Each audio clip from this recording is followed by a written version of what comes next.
Albert Einstein rightly said, education is not the learning of facts, but the training of the mind to think. Ladies and gentlemen, Assalamu alaikum and good evening to one and all present over here. Let's start the session with the recitation of the Holy Quran by Mr. Muhammad Irfan.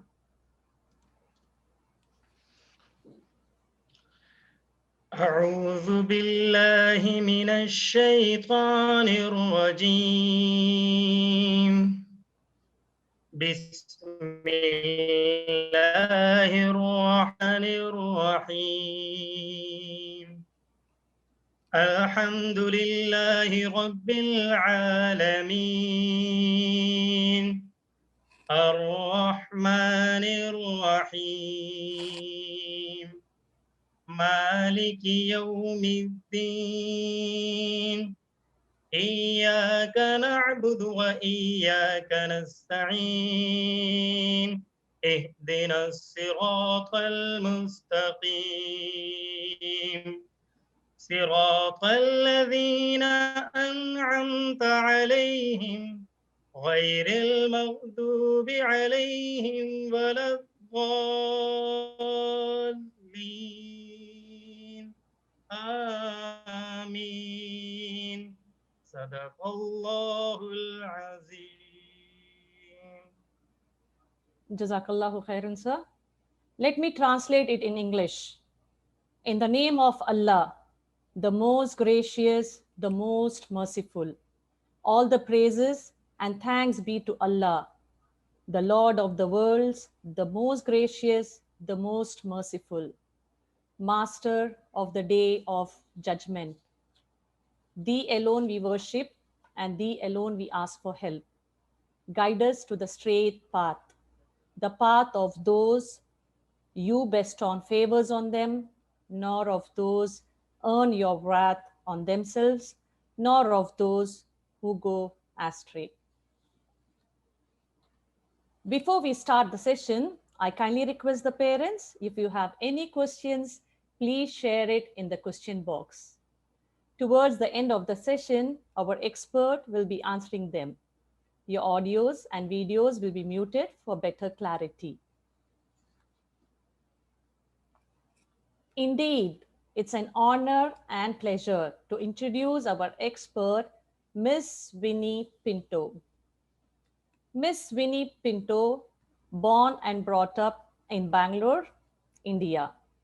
Her education is from India and Singapore. Worked in India, Singapore, KSA, and UAE. She is expertise in early childhood education and primary years for 28 years, designing curriculum, training teachers, and supporting the setting up of early learning centers in tune with the global standards and local needs of the children and parents. Extensive knowledge on different curriculum like Finnish curriculum, IB, CBSE, ICSC, and Cambridge. We also have with us Mr. Abdul Aziz, Principal of Alkhozama International School, Dammam. Ms. Zeba Niaz, Kindergarten Coordinator of Alkhozama International School, Dammam. Our senior teachers who have extensive experience in our kindergarten, Ms. Raji Shashikumar and Ms. Rubina Khan. And I am Asma Siddiqa, Kindergarten Coordinator of New Al-Urud International School, Jeddah. Let me take the privilege of inviting the principal of Alkhozama International School, Dammam, Mr. K.M. Abdul Aziz. He has been an inspiring online presence ever since the new normal instructional shift to the virtual platform in discussing, leading educational issues with reference to the challenges posed by the pandemic period. He also actively collaborates in developing and communicating issues important to early childhood education. May I request our principal to share his valuable views with us. Over to you, sir.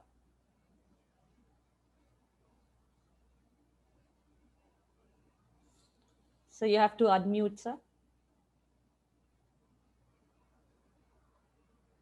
Okay, thank you, Asma ma'am. A very pleasant and enthusiastic good evening and warm welcome to this webinar. Early childhood care and education has always been an exciting and dynamic area. Sometimes, dear all, we wonder and think how can we put our tiny tots in the four walls of the classroom and educate them? This is a question very often we all have in our mind. Please understand that early education is completely play-based and developmentally appropriate activities are given. This is fun and joy. As all of you know, it is a comprehensive program for children below 6 years of age based on the belief that learning begins at birth. Dear all, research has shown that only quality education has a strong and lasting impact on a child. Quality early childhood education can make a significant contribution to the physical, cognitive, social, and emotional development of the child, including the acquisition of languages and early literacy. The first 6 years of a child's life is a period of tremendous growth and development. The child's brain starts developing the day the child enters this world. We have the 0 to 3 years period when the child tries to comprehend sound, making a meaning of it, trying to learn the mother tongue in their own way, of course. The 3 to 6 years is the time when the child's brain grows very fast. Brain connections multiply, social and personal habits are being formed, and the foundation is laid for life. By 6 years, we have to bear in mind, by 6 years, 85% of the brain has already matured. Please bear in mind that this is a very critical period of learning time. That's why this very program, it is imperative that this true window of opportunity should be fully used and strengthened to ensure long-term benefit for our children.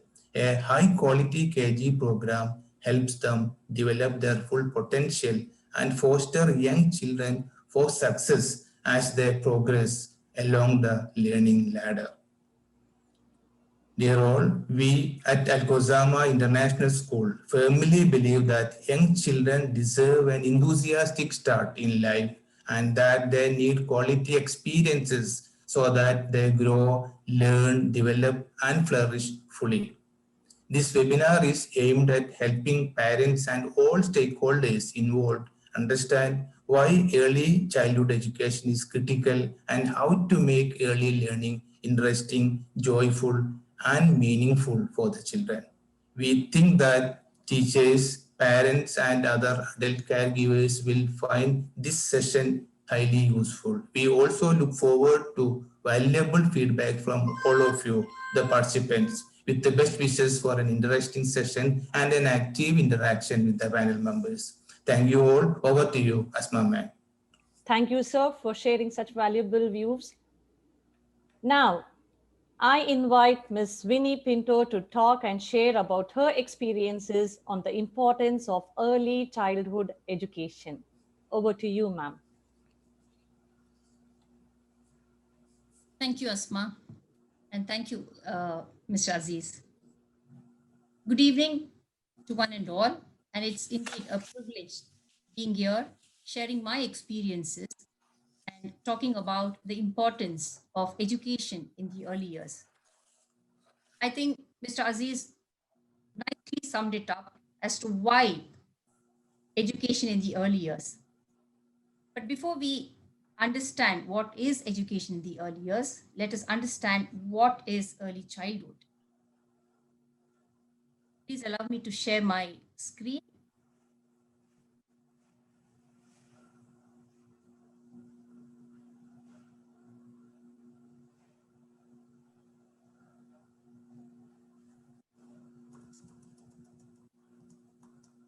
Early childhood is a crucial period of a human being from birth to 8 years. Now, this is a time of remarkable growth where brain development is at its peak. Just now, like Mr. Aziz mentioned, it's almost 85% of the brain that develops between 0 to 6 years. Rightly said. And let us see why the brain develops up to 85% and why early childhood is so precious for a human being for his entire life. This period is filled with immense growth physically, emotionally, psychologically, and this is the time where the child is highly influenced in absorbing everything that he comes across in the environment he lives in and by the people he's surrounded with. Great researchers such as Dr. Maria Montessori, Froebel, and Piaget, to name a few, have, through their findings, have proved that a human being is capable of learning the most during these period, this period, than any in the next years. It is also a period where parents and educators have the possibility of nurturing caring, capable, and responsible citizens of this modern world. Take a look at this picture. We call the young child's mind the absorbent mind. Why? Looking at this sponge here, it's made out of loose fibers with lots of spaces in between. You pour water on it or it is dipped in water, all these spaces gets filled up with water.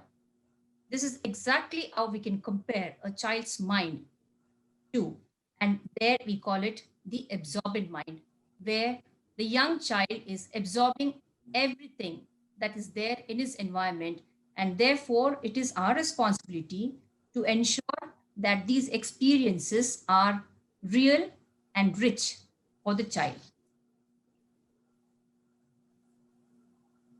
There are two sub phases between the years 0 to 6 years. And the first sub phase is between 0 to 3 years, which is called the unconscious and the subconscious mind. And the next phase, which is 3 to 6 years, is called the conscious mind. Now let us see what is this 0 to 3 phase all about.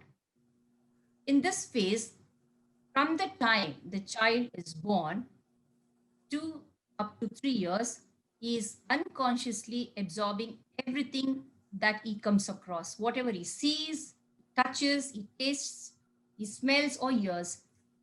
And all these experiences actually helps him to shape his brain for thinking, for feeling, moving, and learning. Now, all these experiences that he's absorbing is stored in his subconscious mind, which is a preparation for later learning. And this is the period where, being in this technology world, unfortunately, we fall prey to by giving gadgets to children without realizing that the child is capable of so much. There's so much potential in him that he can actually be given experiences, be involved. He too has an opinion. Allow him to ask questions and explore rather than put him onto the in front of the TV or on an iPad or on a phone. So therefore, we have a major responsibility. Now, children usually at this age are either with their parents or grandparents or at a daycare center. Wherever they are, we must ensure that they need a wide range of sensory and motor stimulants. As remember, the subconscious mind is storing all of this for later use. Moving on to 3 to 6 years subphase. Now, this phase is of where the child is moving from the unconscious mind to the conscious mind. Here, the children are ready to broaden their experiences which they have acquired in the previous phase and are ready to now consolidate all of these concepts and grow in confidence. Their personality is very clearly observed and very clearly seen at this point. And I must say, this is the time when children must attend a kindergarten, not because they just need to go to a daycare center or to a school and come back, but because they have so much of experience that they have stored in the subconscious. That experience needs to be raised to the next level by consolidating it. So this learning that they take forward to the next phase of development with a conscious mind. At this stage, children's interest is focused on developing a skill. And between this 0 to 6 years, children go through sensitive periods, or we can also call them critical periods or window of opportunity. This is so strong in the child that it is there for a certain period of time and then gradually fades away. What happens during this sensitive period? When a child is experiencing, when he's involved in some kind of a experience, he is connecting, he is building these connections. We call them neural connections in the brain. And when you get the child to repeat these experiences, these connections strengthen and become strong forever. But if he is not given the opportunity to experience, to involve in a particular activity, these connections gradually fade away and that opportunity is lost forever. Now let us see the areas where this window of opportunity is open for the child between 0 to 6 years. To begin with, the child's senses are active. He is sensorially aware and therefore he wants to taste, touch, feel and listen to everything that is in his environment. And we as adults, we caution our children, oh, don't touch that, it's dirty. Or even if it's a tiny ant that's crawling, the child goes after it and picks it up. And we caution the child. We shouldn't be doing that. We should actually give the opportunity for the child to experience it. Yes, keeping the safety factor in mind, we must give that freedom for the child to go and explore. Let's look at order. Everything has a place and everything in its place. This is the time where we build that routine in the child. At home, the child understands that when he wakes up in the morning, he needs to take a wash, have his breakfast, and watch his parents go to work. As time goes by, he also begins to go to school. So this routine starts from home, and when he comes to a classroom environment at 3, when he's 3, the teacher gives him a structured routine. He understands that he has to come in, put away his bag, greet his friends, greet his teacher, get on with learning from one area and to the next, go to the playground. So there is a structured routine that is built in the child. And this is very, very important for the child because there is something in him that satisfies because of this sensitive period that he's going through. Movement. It's very important that we allow our children to move and to explore, to listen to them, to seek their opinion. Only when they move, they explore, they learn. Language is, we can't, one day or a year is not enough to talk about the development of language in a child. It begins in the mother's womb. And then when the child is born, is on his mother's lap, looking at the mother's mouth movement to see the words that are coming out. And there begins his building vocabulary, learning new words, is listening. And so we follow the LSRW skills, that is listening, speaking, reading, and writing. So the child has been listening and he begins to speak. In the home environment, maybe the child has picked up more than one language. It could be his mother tongue. Maybe the mom and dad are coming from 2 different states or 2 different countries, and they speak 2 different languages. The child picks up these 2 languages very easily because you can give up to 6 languages to the child during this phase, and he picks it up comfortably. As adults, it's so difficult for us to even learn one new language. So this is the time we can take advantage of the sensitive period for language the child goes through and give him new languages. So he might come with 1 or 2 languages from the home environment. And when he comes to the school environment, English might be a foreign language to him. And there he is listening to the teacher speak. And how do we give language to the child in a school environment? We begin by storytelling, singing songs, rhymes, and allowing the child to speak. I'll give you an example through a song. A child might come who can speak Spanish and maybe Arabic. When he comes to the class, English language is foreign to him. But believe me, if it's given through song form to start off with, the child picks up the language so beautifully. We might talk about the continent that he comes from. And then we can tell him that, do you know there are other continents? And let's see how many continents we have. And so here goes the song.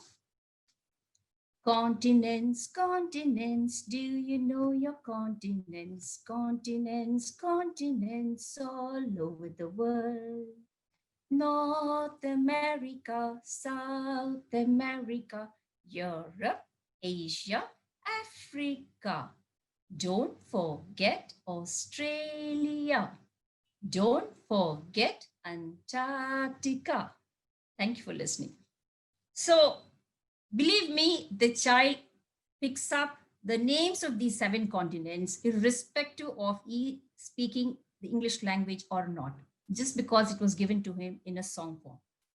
And this is how his interest in the language develops, and he wants to listen to the teacher narrating stories, reciting poems, and singing and reciting rhymes. And then he's given a chance to speak.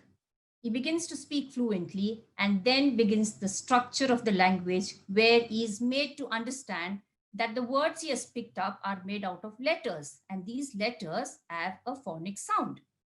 When these sounds come together, they make a word, and these words make phrases and then sentences, and there he begins to read and then write. Coming to mathematics. Mathematics again is not given as, unlike the traditional classroom, like 1, 2, 3, and the child goes by rote counting numbers. No, mathematics should be given in a way the child enjoys it sensorially, understands what math is all about, giving him an opportunity to think logically, give him a set of blocks and leave him alone. He will start constructing something out of it. And then he realizes he can dismantle what he has assembled. And then he begins to assemble again, adding few more blocks or taking away some blocks. So he understands that I can construct, and there begins his logical thinking. Give him a jug of water and 3 cups or 2 cups and ask him to pour from that jug to those cups. While he's pouring into the first cup, he realizes that he cannot pour beyond a certain point. It should not overflow. And then he pours into the next cup and the next, and he understands that this volume of water I had in this big jug, I could divide equally into 3 portions. And then you ask him to pour it back into the big jug. So what is he learning? He's learning division. He's learning addition. So this is how we give mathematics to the child, for him to understand the nuances of mathematics rather than giving him numbers to learn by rote. And this slowly leads to problem solving, which is one of the 21st century skills. Last but not the least, I would say socio-emotional development. I would give the utmost importance to this area of the sensitive period the child goes through, because this is the time where the child is making his personality known. He's understanding that I am myself, I respect myself, I respect my friends, I respect their personal space. And he begins to bond, he begins to make connections, build a relationship. And a child who is comfortable socially and emotionally is a child who learns intellectually. So the cognitive comes after the socio and emotional. Let's play a game. I will stop sharing for this game. So I would request people on the panel to be part of this, and I would also request the attendees to take part in this game. So I'm going to give you some instructions and I want you to follow them, right? Okay, clap 3 times.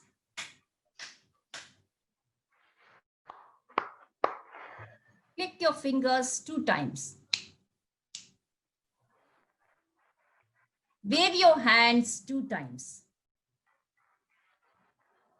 Pat your thighs 3 times. Got it? So let's do it.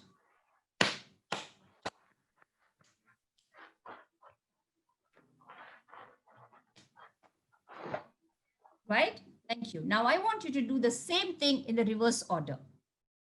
Beginning with patting your thighs. I'm giving you a clue.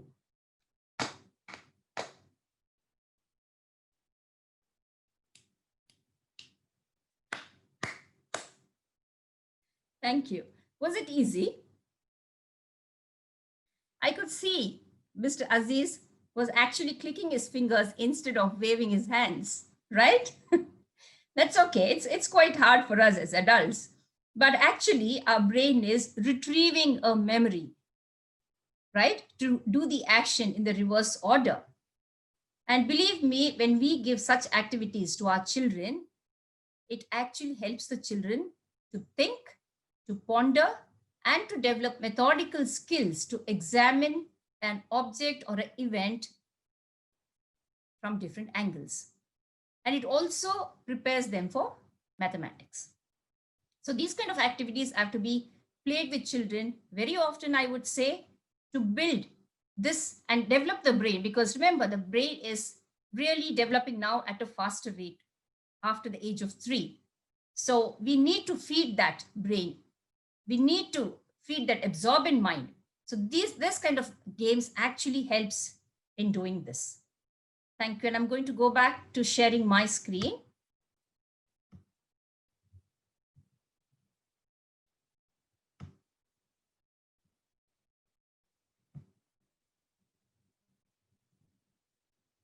Now, when children come to us at the age of 3, I say a child has to attend a kindergarten at the age of 3. And so what is our role as educators?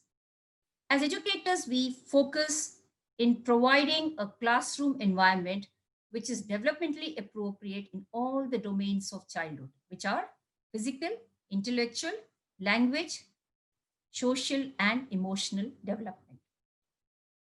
So when I say our focus is on providing a classroom environment in these areas, I mean set up a classroom with resources where the child can manipulate, play together with their friends, explore, and take action for their own learning.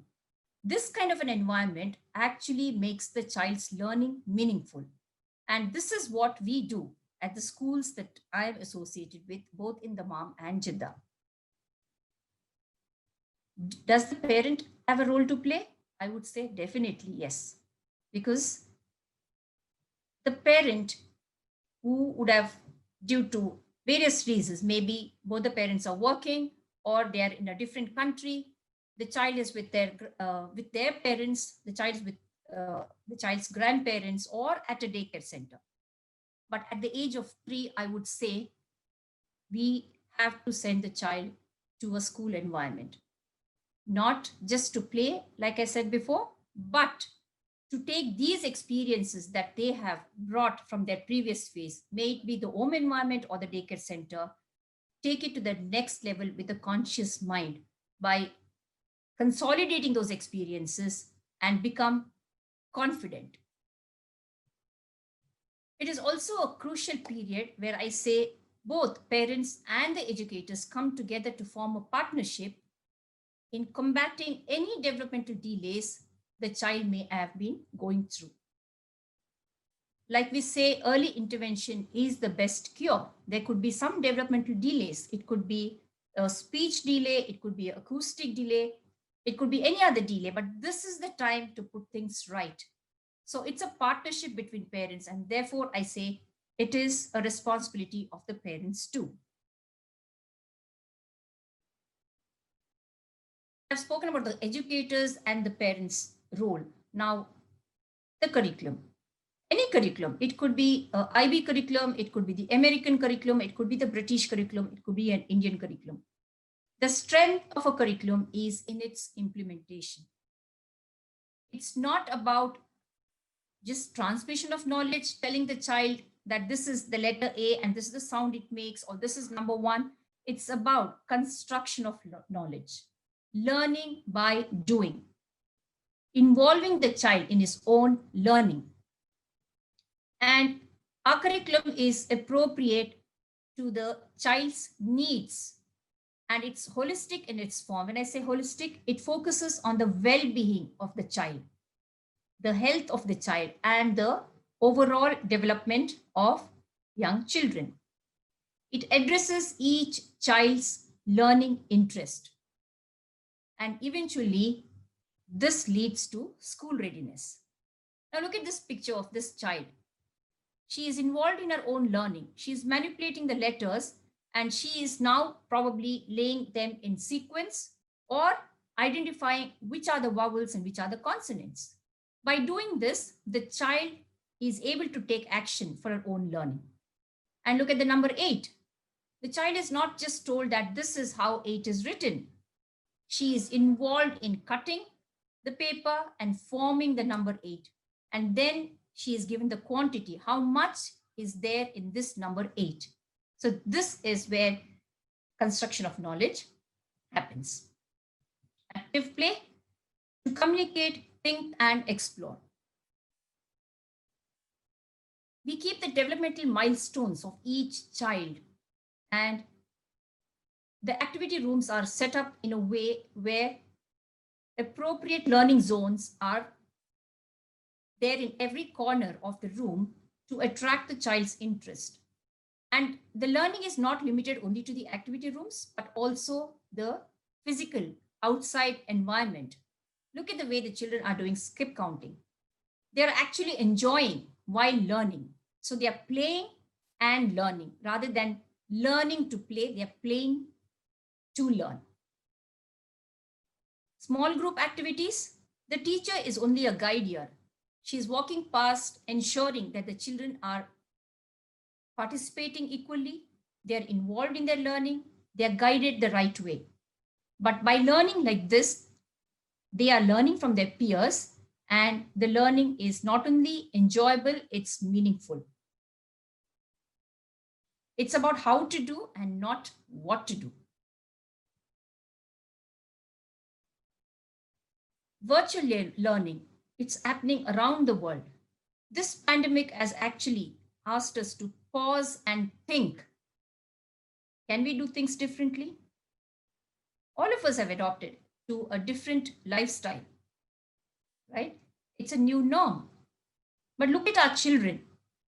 Children around the world they've taken to a new way of learning. They are resilient and therefore are willing to adapt to a new situation. How beautifully they have taken up this virtual learning platform. So, can we involve them in activities even through a screen? Yes, as you see, these pictures tell you.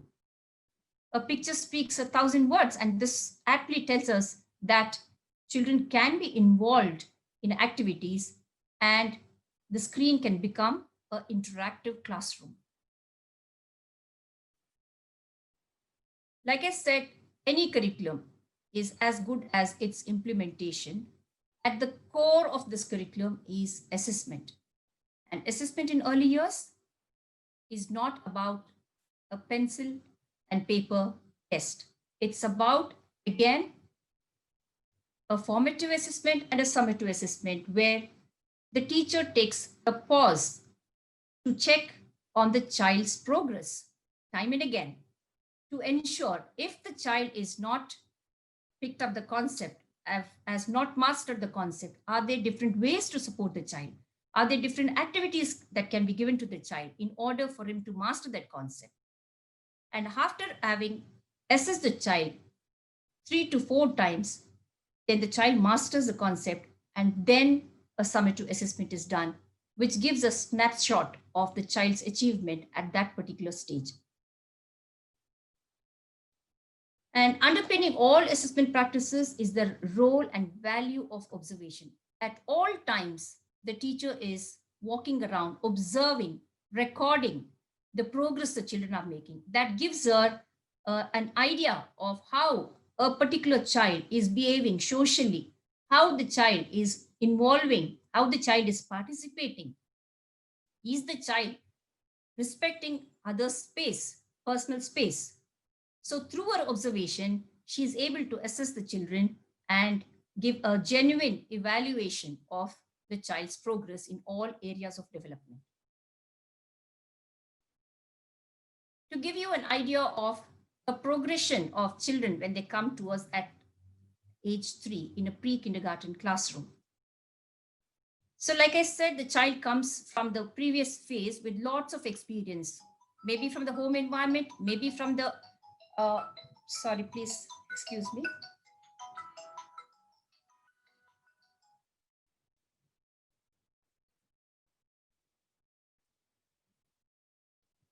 So the child may come to us at the age of 3 from bringing his previous experiences from either from the home environment or from the daycare. Here the child's hand control is not very strong. The flexibility of the wrist is not there. The pincer grip is not there because the child needs more exercises in developing fine motor skills. And this picture represents a child's drawing at the age of between the age 3 to 4, where he's trying to do it perfectly, yet he still needs to practice on it. And coming to the next phase, the 4 to 5 years, LKG child, a lower kindergarten child. Here the child is using different styles that has been taught to him, the motor skills, to bring creativity into his drawing, and is now able to give a face and add different parts to this figure that he's drawing. And the next class, that is UKG, the upper kindergarten class, where the child is between 5 to 6 years. The teacher would have involved the child in the process of the life cycle of a plant, would have planted a seed and allowed the child or the children to observe over a period of time how the seed grows into a sapling. And this involving the child in this activity, learning by doing, helps the child understand the concept so well that is given his imagination wings. And you can see the pictorial representation of how a seed grows. So we see a pattern in the child's growing right from age 3 up to the year 6 when he leaves kindergarten to go to grade 1. And the transition from this early years to primary years is smooth because now this cycle of learning the child has gone through has made him confident and independent, and he is an individual with a clear personality, ready to take on primary school.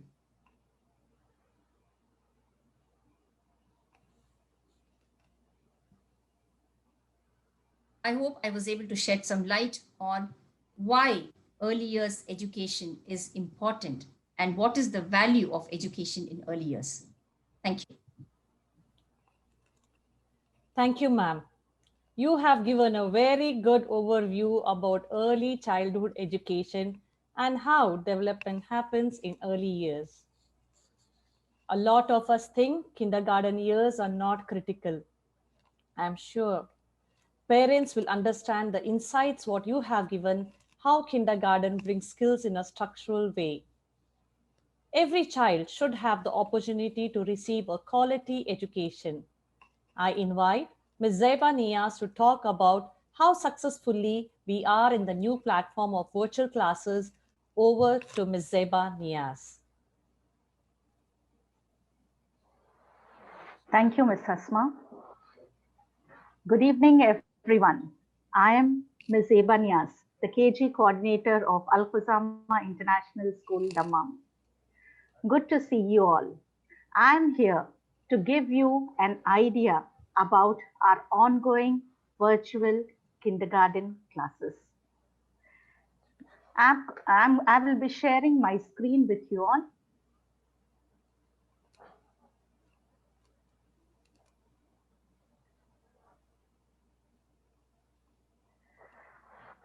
So, kindergarten is a place definitely where the adventure begins, right?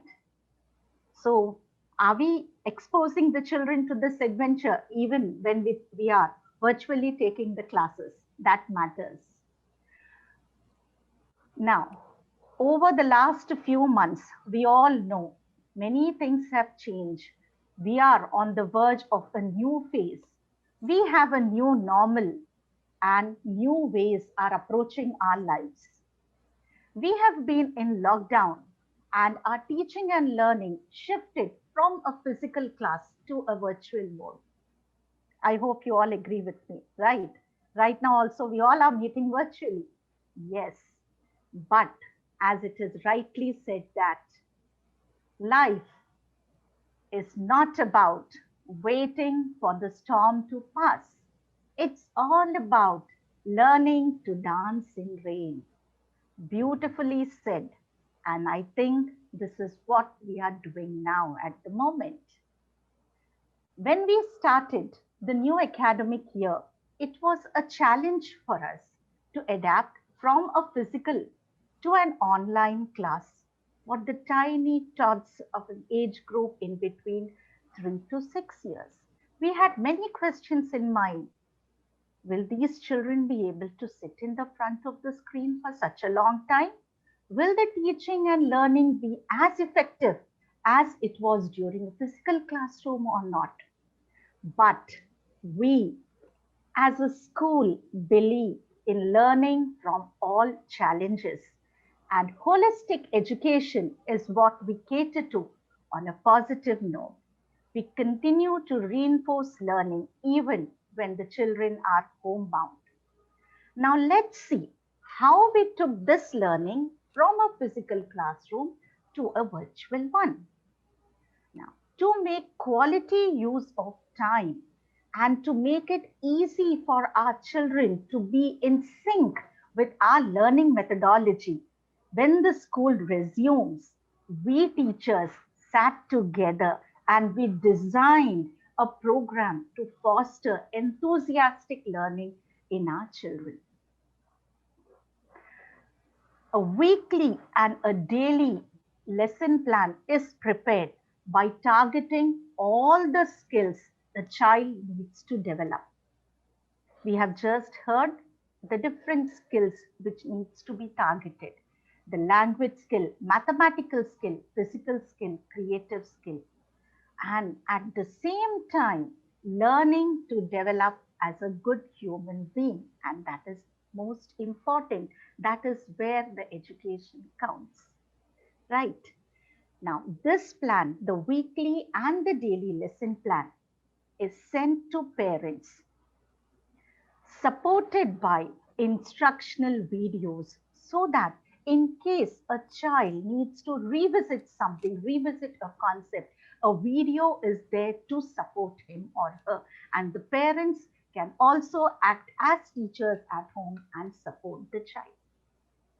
Now, our school follows the EXCEED methodology, and this EXCEED methodology is designed to raise the level of learning, and it helps to build confidence in children.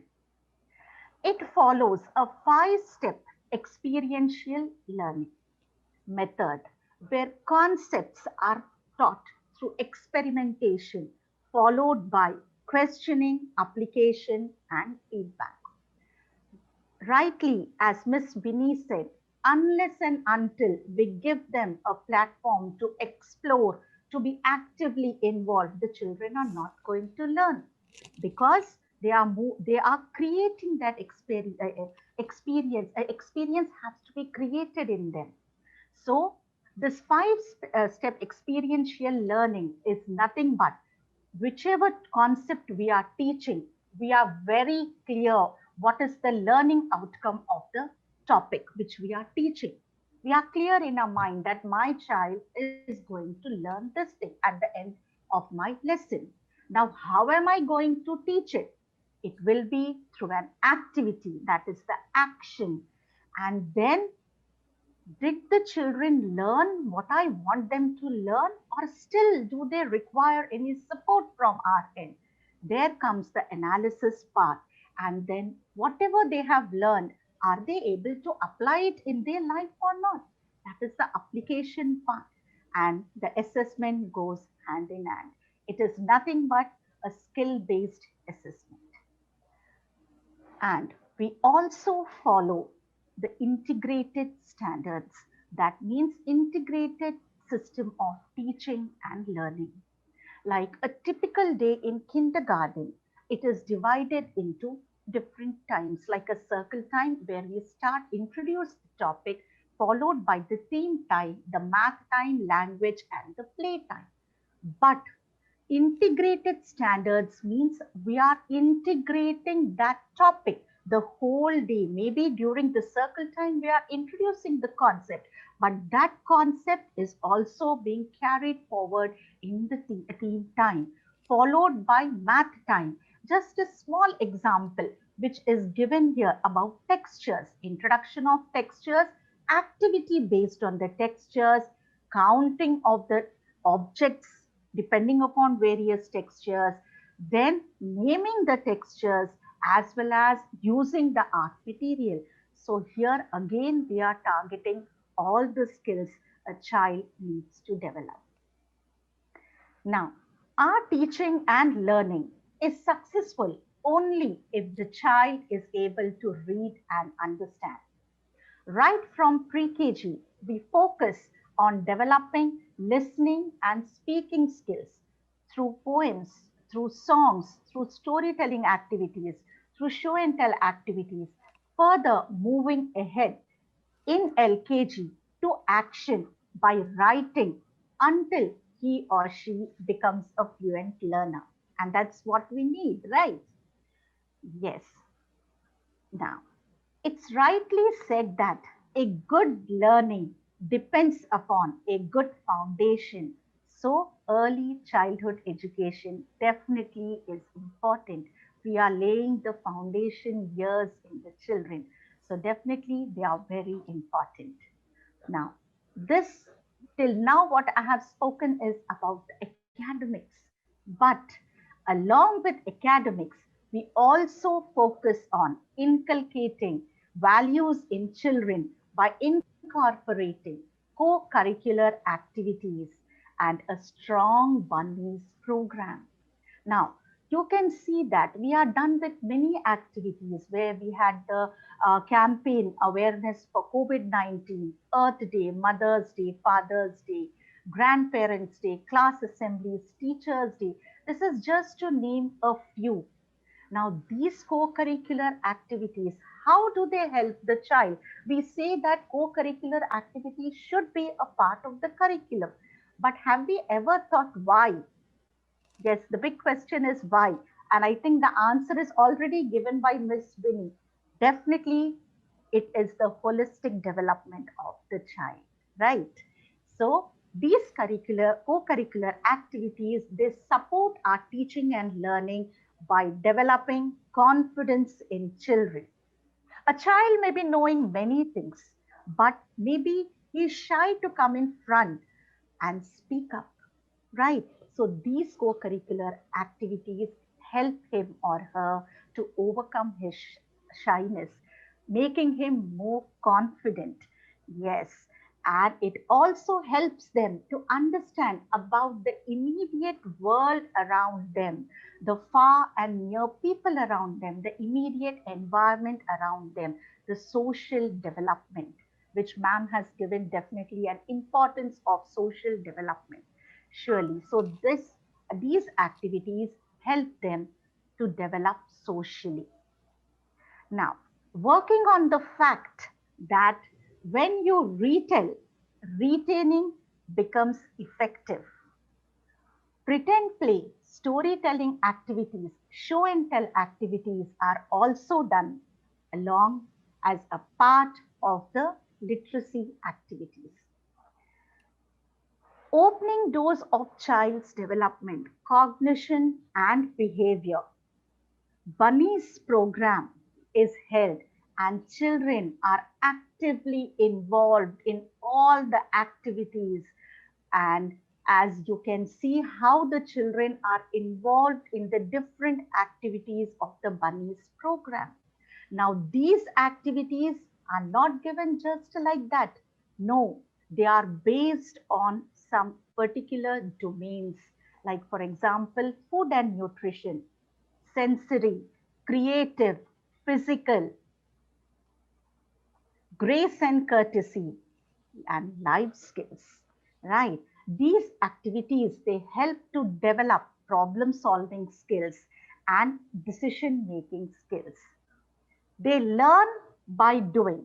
Now let's see how a simple activity of folding a socks. Folding socks, like for example, I can say that we all are adults, but still very few of us know, okay, the how we fold a sock and keep it properly in its place, right? But here we are teaching our kids right from a small age, we can say, so that when this child grows up, he knows how to take care of his things, to become independent. And this is nothing but a life skill which is taught in a playful manner. So now I'm going to share this video. Here you can see the life skill of folding socks, how the children supported by the teacher, very simple guided instructions as well as a parent support, but a very important skill they are learning. Okay.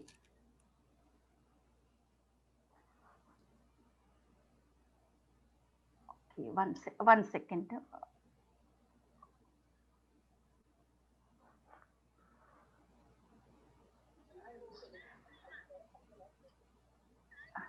Are you all able to hear? Yes. Yes.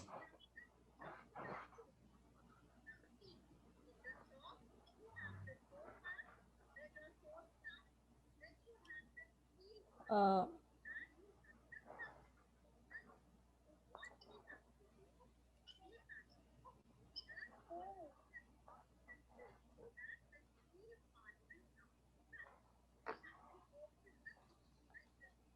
Ma'am, the volume, can you increase, Zepa ma'am?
So you all have seen that it is just a simple activity, but the child is learning a very important life skill.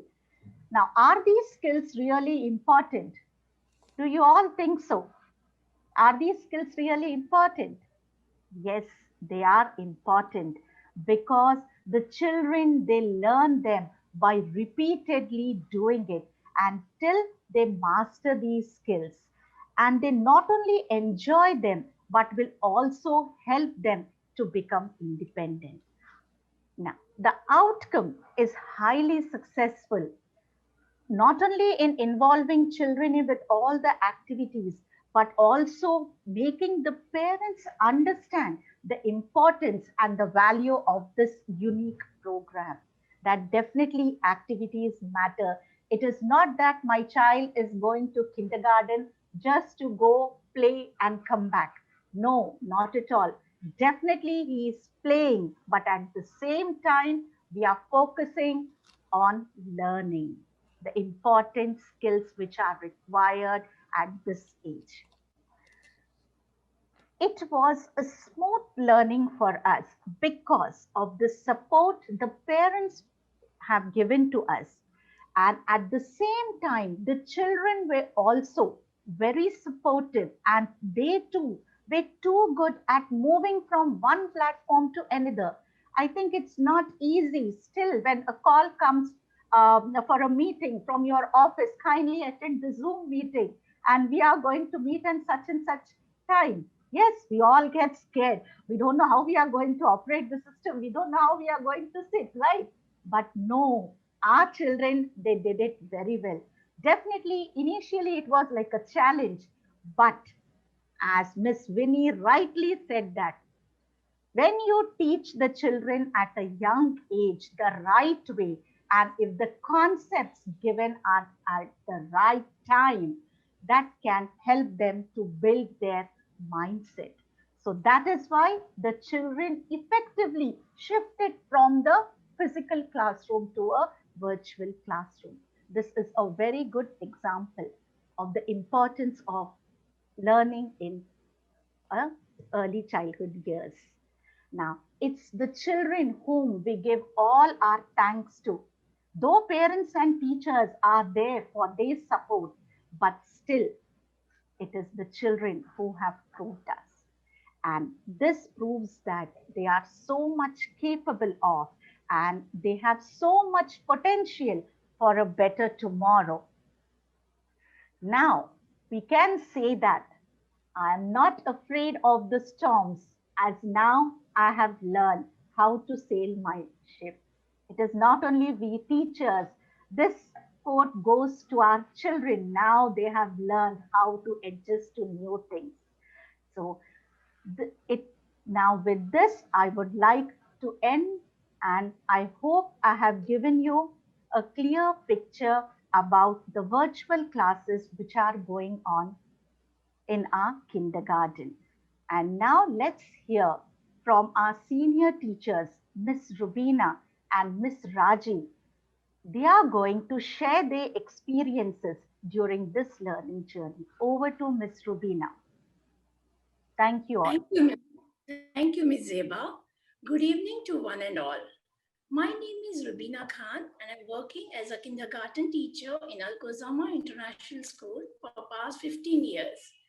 Children in the age group of 3 to 4 are active, inquisitive, and observant. It's the age where they formally start schooling and are introduced to classrooms, instructional teaching, and also interaction with peers. A big milestone in their lives. But with the onset of the new academic year and the rapidly spreading pandemic, the schools had no choice but to resort to online classes. Even students from Jeddah would be attending the virtual classes. As a teacher of this age group, I was concerned as small kids generally have a short attention span, and to get them hooked to a screen which wasn't cartoons was a challenge I had to take up. As expected, the first few days were the teething stages. In the first week, I saw a student helplessly dozing off. Few of them just left their seats at whim and went running off. But as we started including more activity and interactive based learning, including visual aids, the students began to settle down. So much so that during the summer break, parents were saying that their kids missed the virtual classes and were asking why wasn't the teacher appearing on the screen. Now, in the second term, the classes they have become even more interactive. The students greet their classmates, they know each other's names. It's interesting how they immediately notice if a student is absent or is late to their virtual class. They even imitate how I sip water in between. And now they keep a water bottle by their side like their teacher. Kids are not only sitting calmly and learning, but also seem to enjoy the classes. Credit goes to the parents who have taken the effort to cooperate and support this method of learning. These online classes are a two-way street, and as a teacher, this is a wonderful learning experience for me too. We all should be proud that during these trying times, education hasn't taken a backseat and we are able to make the impossible possible. Thank you and have a great day. Over to Miss Raji.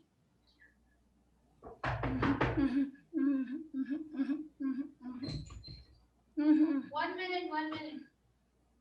Sani, no. I'm sorry. Thank you, Ms. Rubina.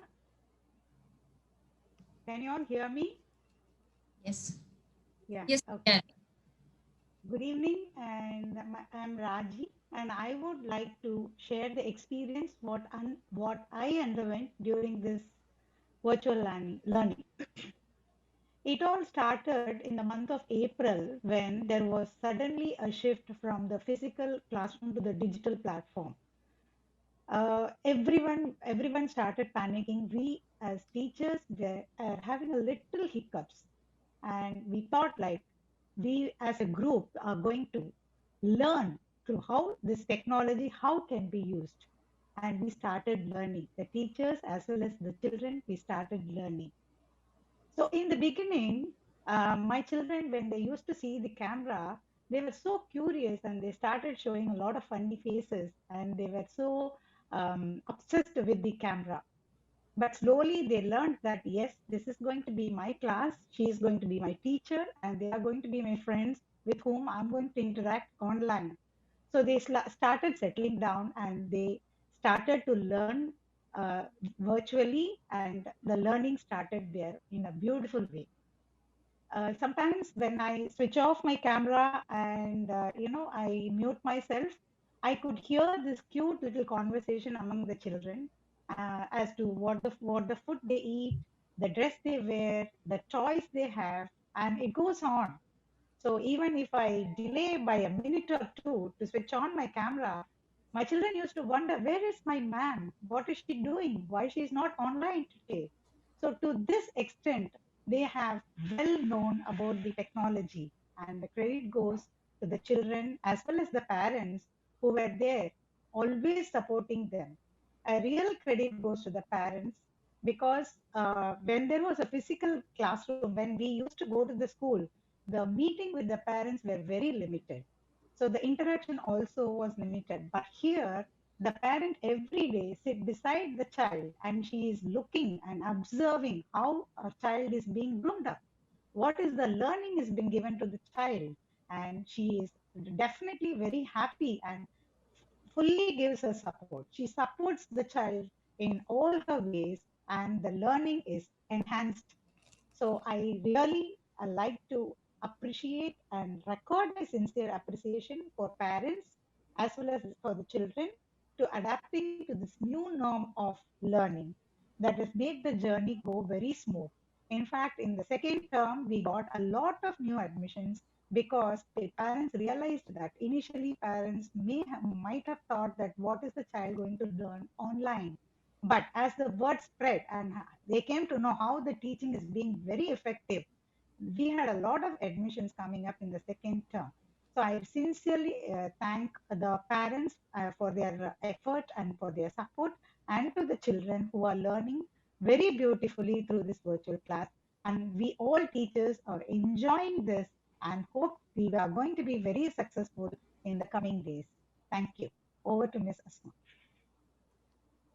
COVID 19 is an eye opener for all of us.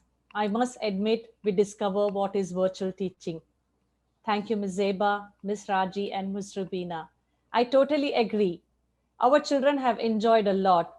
It was not only academics, but we focused on overall holistic development. Definitely, we have successfully implemented the shift from physical classroom into the online platform. You were able to hear from our expert, our teachers, and now it's time to share videos to know about what are the experiences of our parents and our students. I will be sharing the video about the virtual classes.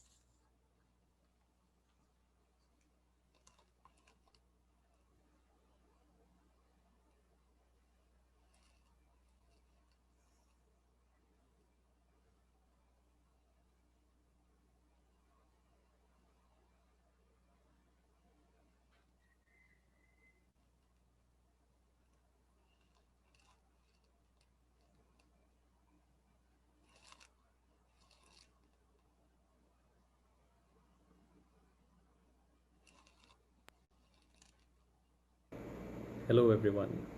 My name is Gibson.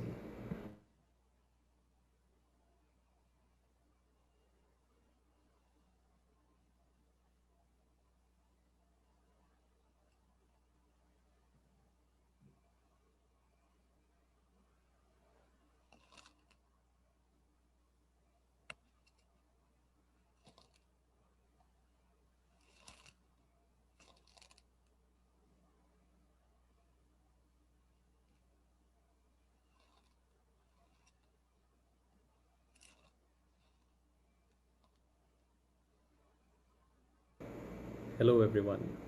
My name is Gibson. My daughter Isabel is currently studying in UKG at Alkhozama International School, where they have recently incorporated a new method of teaching called as online classes. I found the online classes which were conducted by Alkhozama teachers to be extremely beneficial to my child, at the same time keeping her safe from the widespread pandemic. The classes were conducted as per a timetable which was pre-scheduled, and the teachers have put in great effort to replicate the proceedings of an actual school day. I must really appreciate the fact that the teachers have put in a great deal of time in preparing instructional videos for the children so that they may revise each subject even after the online class is done. The teachers continuously guide the children during the class, and after completion of the class, they individually follow up the grades and work of each child. Non-textual studies such as arts and crafts have also been given ample importance and have been incorporated into the course. This gives the children a fun-filled environment to study in and also improves their hand-eye coordination. I would like to thank the entire team of Alkhozama International School for rising to the occasion and securing the education of our children in such a timely and well-organized manner. Thank you.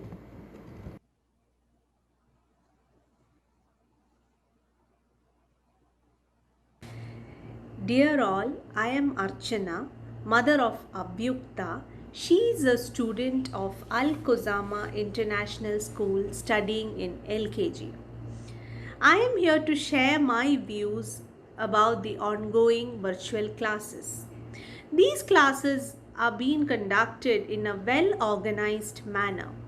It had a set routine, which usually starts with a morning prayer, followed by a 5 minutes exercise session that would really help the kids to physically stay active and mentally be focused during the class hours. The teachers are also well connected with all the students, thereby encouraging each one of them to perform better. They try their best to keep the sessions as lively as possible. The worksheets, the playtime activities, and the bunnies, all those are very creative and help the kids to improve their fine motor skills. The art and craft work which is being done during the occasion of Father's Day, Mother's Day, Environment Day, all those are very informative for the kids to understand the importance of the same. So I personally thank the principal, all the teachers and the entire Kozama family for their timely initiatives and efforts in conducting the online classes. Thank you.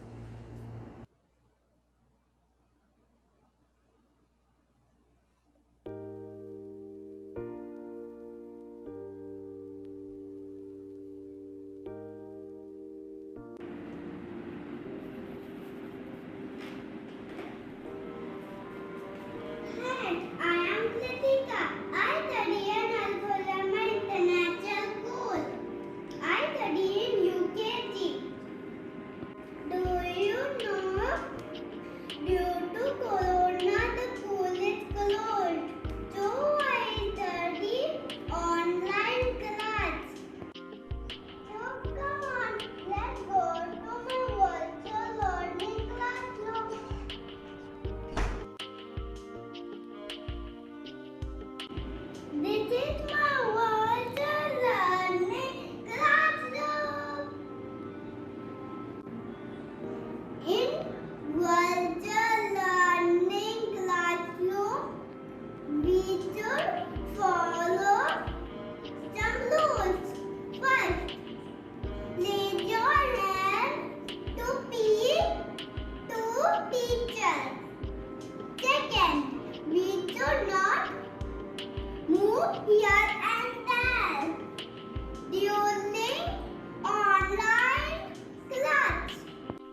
teaches moral stories and poems in circle time.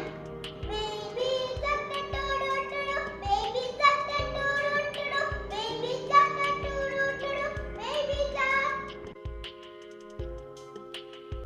In Valsa learning classroom, we celebrate Teacher Day, Select Teacher Day, Grandparent Day, Father's Day, Mother's Day.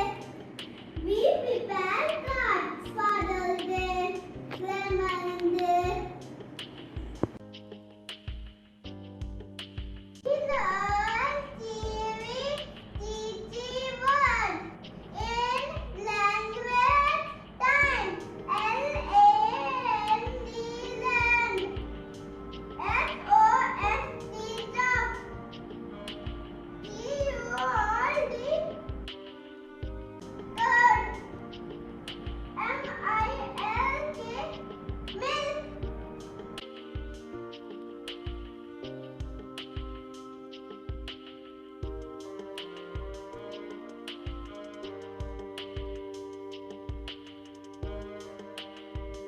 My teacher is a very nice thing. I like virtual learning class.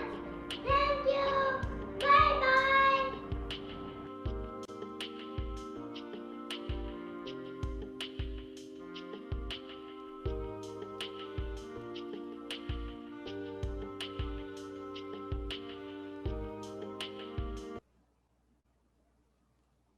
That was really wonderful and beautiful. And now it's time. Let's see what questions we have. This question came around 5:30, I think. By now, I'm sure that parent is very clear about this question, but still I'm going to put this question in front of our expert. Will online education will be helpful for our KG student? This was parent's question. I request our expert to answer it once again. Yes, Ms. Asma, you rightly said, I think this question is answered over and over again, but I would like to still emphasize that it's very much possible, not only because the schools, put up their best or the teachers put up their best, it's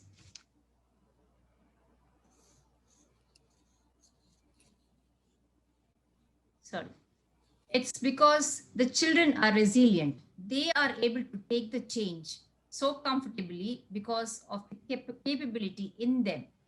So the shift from the physical to the virtual was just a matter of, a day or two for them to adapt to a new platform. And then, of course, I think it was more of a challenge for the parents and the teachers to adapt to this new situation rather than the children. So yes, it's very much possible for a kindergarten child to attend online classes and learn everything that he or she would have learned in a physical classroom, because all of these classes are interactive. Thank you, ma'am. Next question is, as a parent, I want to know how much screen time is okay for children for the age of 3 to 8 years. Now, screen time, I think we always talk, this is a debatable question where, each parent has their own view. But having said that, I would say we do expose our children to the TV at least for an hour, or the iPad or any other gadget, because today we live in a tech savvy world. So children are exposed at home, even when they were in a physical classroom. So now that the shift has happened, I would say parents have become conscious and they are actually limiting that time only to online teaching and learning for their children, which again is an interactive classroom. So they are involved in their learning where the learning is happening on a screen. So if it is for an hour and a half, I would say that would be more than sufficient. Thank you, ma'am. Our next question is, how can a teacher monitor a child's performance when classes are online? This question I would answer with regards to the schools I'm associated with. So where we do a weekly assessment. So Sunday to Wednesday, the children are involved in their teaching and learning process. And on a Thursday, the teachers do an assessment. So when the teacher is assessing, she is assessing individual child, ensuring that whether it was a math concept or a language concept that was taught through the week, she uses different tools of assessment to assess the children. So this progress is tracked over a period of time, and this tells the teacher the progress the child has made. So the monitoring is again carefully done as per an individual child. Thank you, ma'am. If you have more queries, you can share on the ID given. And of course, you can visit the school to meet the principal. How Miss Winnie has explained and emphasized on the importance of early childhood education, and Miss Zeba and team showed how we implemented practically in our school. We actually walk the talk in our schools. And it is an eye-opener that there are different domains in early childhood education. And it's important that we address every domain. How the individual child grows and learns at his or her own pace, and overall, every child needs are fulfilled. In conclusion, early years are not only about play, but while playing, they develop their brain and build a solid foundation and a love for lifelong learning. With this, I would like to thank our expert, Ms. Winnie Pinto, Mr. K.M. Abdul Aziz, our principal, Ms. Zeba, and Ms. Raji, Ms. Rubina, and all the parents and educators for being with us and sharing your valuable time. I would like to thank the management for organizing this webinar. I would like to thank Almighty Allah for the support what we have got from our parents, teachers, students, and of course our mentor, Ms. Winnie Pinto. Thank you. Have a nice day and great days ahead. Assalamu alaikum wa rahmatullahi wa barakatuh. Thank you. Thank you. Thank you, Asma ma'am. Thank you. Thank you, my Winnie ma'am, and Zaba teacher, Rubina teacher, Mr. Raji, all of you. Thank you, sir. Thank you, sir.